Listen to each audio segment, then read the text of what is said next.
नमस्कार दर्शकबिन, अहिले हामी आइहालेछौँ रस्कौल बिरगज नेपालको एउटा धेरै महत्त्वपूर्ण नेपालीको लागि यो बोर्डर हो। कुरा तपाईहरुसँग सोध्छु कि यो जुन अहिले लगाएको छ 5-6 दिनको लागि जुन चाहिँ जाम नपरोस् र हाम्रो जुन नेपाल सरकार र बिरगज महानगरपालिकाको कुनै प्रदेश सरकारको ध्यान आकर्षित भएको छैन अहिलेसम्म।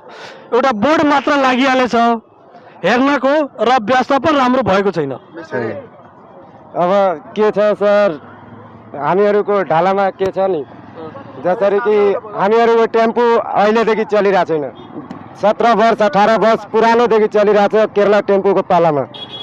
त्यसको भारत सरकारसँग पनि कागजपत्र छ।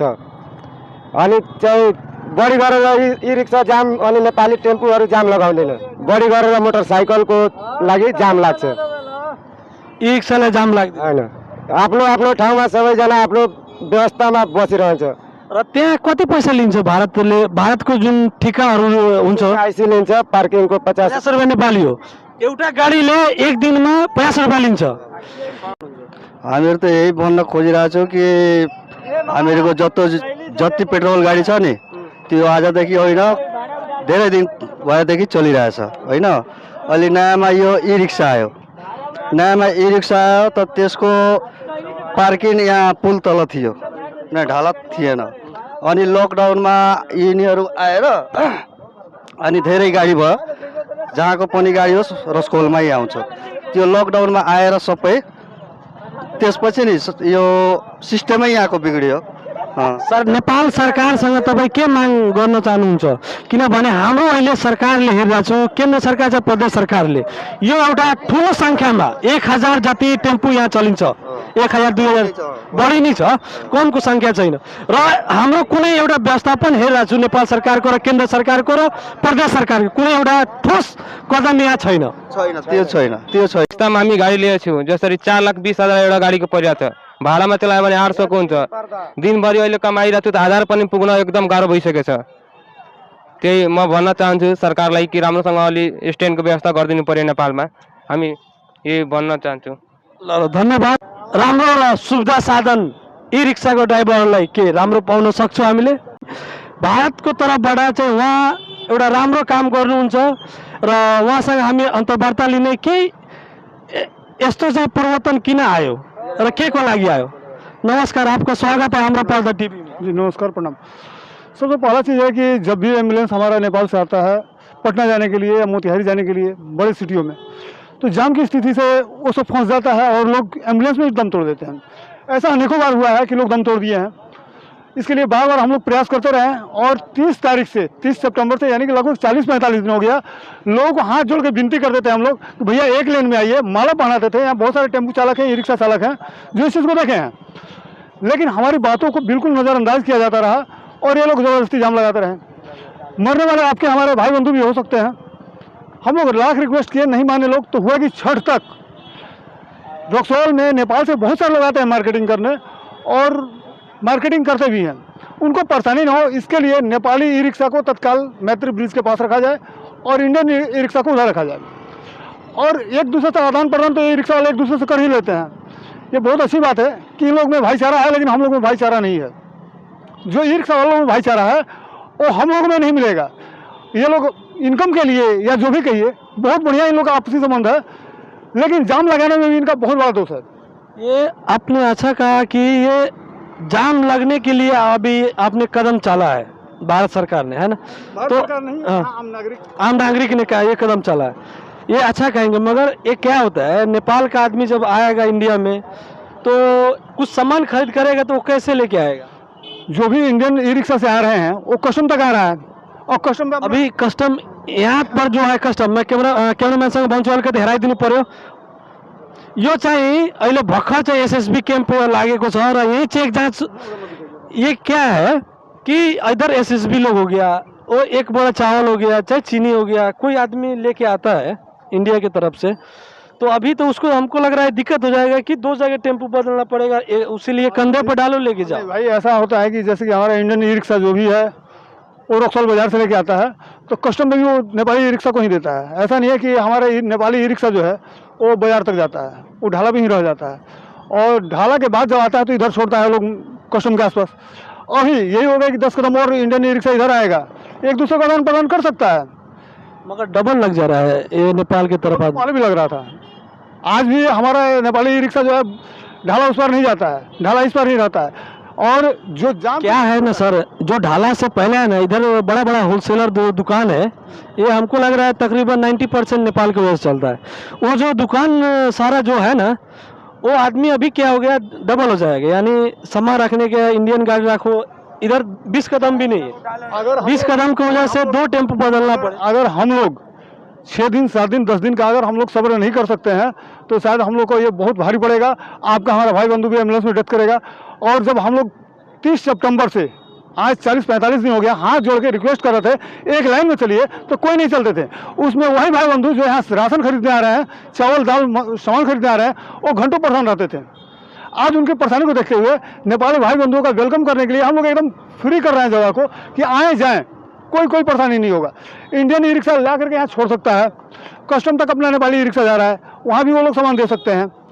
तो यहाँ परेशानी नहीं होगा। सिर्फ कुछ दिन का 2-4 दिन 5 दिन सिस्टम में आने 5 दिन के लिए बस बंद किया है, क्योंकि ये छठ के पूजा के लिए जाम ना लगे, नेपाली लोग के लिए सामान खरीदने में दिक्कत ना, परेशानी ना, सुविधा के लिए। जी बिल्कुल ऐसा ही है।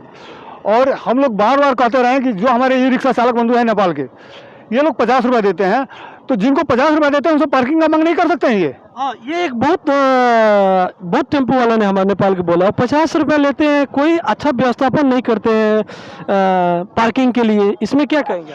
इसमें हम यही कहेंगे कि अगर हमारे ई रिक्शा चालक बंधु अगर ऐसा कहते हैं कि पार्किंग का व्यवस्था नहीं है तो हम 50 रुपये क्यों दें, तो बिल्कुल सही कह रहे हैं। उनको 50 रुपये का 5 रुपया देने का अधिकार नहीं है।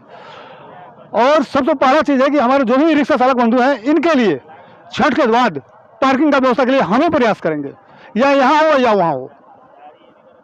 बहुत बहुत धन्यवाद आपको, आपसे बात हमरो पर्दा टीम से आप बात करने के लिए, और बहुत बहुत थैंक यू कि आपने बात रखा, क्योंकि ये एक पेचीदा शब्द मुझको लग रहा था, क्योंकि इधर नेपाल का ड्राइवर लोग गाड़ी इधर लगा रहा था। ये ज़्यादा दिन के लिए नहीं है, थोड़े दिन के लिए आपने आश्वासन दिया, और ये मैं आशा भी करूंगा कि हमारा जो संबंध है ऐसे अच्छा रहे। मेरे आदमी भाई बहनों तो इतना है, वो लोग आते हैं यहाँ से गाड़ी दे के जाते हैं, तो हम लोग अच्छा लगता है। ये अच्छा चीज़ नहीं। चालक बंधु से ही पूछिए कि जाम में फंस जाते हैं और 5 को सवारी रहता है, 10 को 6 को सवारी रहता है, तो उनके ऊपर क्या बीतता है। अगर जाम ना रहे, सभी कोई एक साथ आए जाए, कितना बढ़िया रहेगा। अभी जो नहीं एक दूसरे में दोषारोपण पर मत कीजिए। गलती अगर हम अभी मोबाइल में फोटो है कि 4-4 लाइन आपका ई रिक्शा लगा हुआ है, और यहाँ बहुत सारे लोग देखेंगे कि हाथ जोड़ के विनती करते थे हम, भैया एक लेन में चलिए, एक लेन में चलिए। अगर एक लेन में चल रहा था तो आज ये नौबत नहीं आता।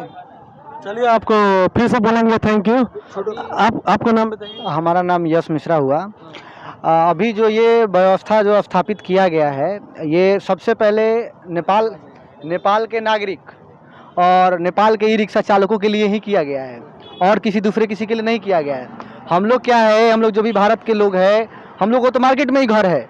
हमको सामान खरीदना हो, हम रात को 9 बजे भी जाके खरीद सकते हैं, 10 बजे भी रात को जाके खरीद सकते हैं, और हमारा मार्केट रात को 10 बजे तक भी खुला रहता है। हम लोग अपना अगर खरीदारी करना हो जाए खरीद सकते हैं। ये जो व्यवस्था अभी किया गया है, रक्सौल प्रशासन के द्वारा कहिए या फिर समाजसेवियों के द्वारा कहिए या आम नागरिकों के द्वारा कहिए, जो किया है, ये अपने लिए नहीं बल्कि नेपाल के नागरिक के लिए, इलाज कराने के लिए, जो जाम लगने के वजह से एम्बुलेंस में ही मर जाते हैं, एम्बुलेंस में ही वो अपना दम तोड़ देते हैं, जाम की वजह से फंस जाते हैं, जाम की वजह से।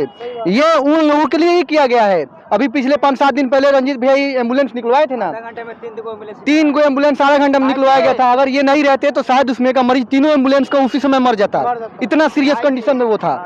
बहुत सारे तो वो ये जो अभी व्यवस्था जो स्थापित किया, जो कदम चाले हैं आप लोग, ये अच्छा के लिए है, क्योंकि नेपाल के लोगों के लिए ही है, हम लोग के लिए नहीं है। ये नेपाल के जो आम नागरिक है, जो खरीदारी करने आते हैं, पर्व त्यौहार में जो खरीदने अपना सामान आते हैं, या फिर जो बाहर से आ रहे हैं, मान लीजिए जो 25 घंटा 30 घंटे का ट्रैवल करके आ रहे हैं, ट्रेन से उतर रहे हैं और आकर के जाम में अगर ई रिक्शा पर बैठ के 3 घंटा फंस जा रहे हैं, बताइए उनको कैसा लगेगा। तो ये अच्छा नहीं लगेगा। हाँ, ये उन लोगों के लिए ही किया गया है। और दूसरी बात, हमको नहीं लगता है कि ये जो किया गया है इसमें किसी को परेशानी हो, इसलिए नहीं होगा परेशानी, क्योंकि मार्केट से खरीदारी करके भी ई रिक्शा पकड़ के जो भी नेपाल के नागरिक थे ढाला पर आते थे, और ढाला पर से फिर नेपाली ई रिक्शा पकड़ के नेपाल में जाते थे। अभी क्या है, अभी वही किया गया है कि जो भी इंडिया का जो ई रिक्शा वाला है वो वहीं तक आएगा, और ये जो है यहीं तक आएगा। मतलब कहने का मतलब है कि वहाँ उस जगह से उठा करके इसको यहाँ पे रख दिया गया है।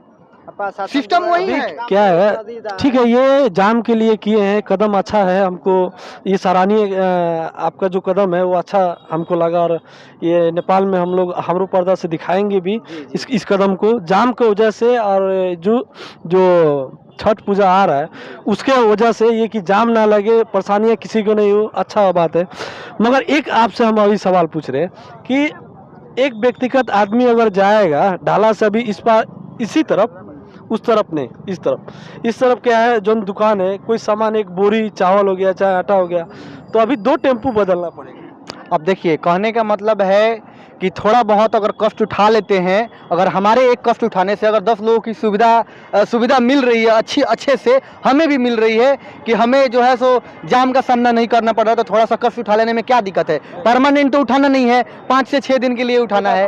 अगर 10 रुपये हम एक्स्ट्रा ही दे दे रहे अच्छी व्यवस्था के लिए 10 रुपये एक्स्ट्रा ही दे दे रहे, क्या तकलीफ है, क्या तकलीफ है? नहीं सही है, मगर क्या होता है, कोई आदमी नाप जोख के जो खरीदता है ना, वो डबल जब लग जाएगा वही बचता है, उन लोग इसीलिए इधर आता है रसकोल। अब देखिए, चलिए, ये अच्छा चीज़ है, खराब चीज़ नहीं है। आप लोग जो कदम चला है ये सराहनीय बात है, क्योंकि ये जाम की वजह से जाम ना लगे और तो इतनी तकलीफ ना हो नेपाली जनता के लिए। ये आपको थैंक यू बोलेंगे। भाई, घर बनाने के लिए पहले मिट्टी खोदना होता है, पुराने घर को तोड़ना होता है, नया घर बनाना होता है ताकि सुविधाजनक हो सके।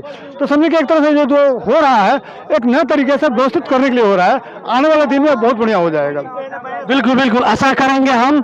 और वहाँ को जुन सामाजिक सेवाग्राही हुनुहुन्छ उहाँ, र उहाँको भनाइरहेछ कि यो व्यवस्थापन चन्द दिनको लागि, छठ पूजाको लागि हो, किनभने जाम नलागोस् र नेपाली जनताको लागि सुख सुविधाको लागि नै हो यो।